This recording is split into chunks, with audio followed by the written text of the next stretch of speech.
Čau! Es jums parādīšu, kas ir veikalā Maxima Āzijas dienās. Nākt līdzi!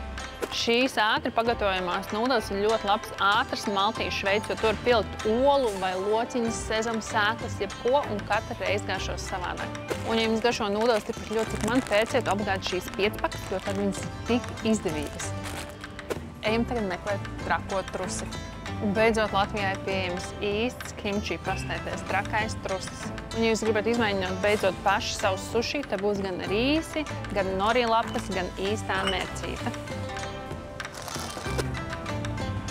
Noteikti izmēģiniet šīs gyozas, jo viņas var cept, viņas var tvaicēt, un viņas garšos tiešām ļoti labi. Un beidzot arī Latvijā ir pieejams korejiešu tradicionālās uzkodas, jeb gimbapis. Tur apkārt ir rīsi un iekšā dažādi cepti dārzeņi. Un, ja jūs gribat uztaisīt Ķīnas tradicionālo ēdienu, jūs varat uztaisīt Pekinas pīli. Noteikti izmēģiniet šo gochujang pastu, kas ir korejiešu piparu pasta. Ļoti labi iesklāt visām mērcītēm, bet ja jums mazliet slinkums, tad varat taisīt tādas jau gatavās mērcītes, kā karī, vai garam masala, vai sweet and sour.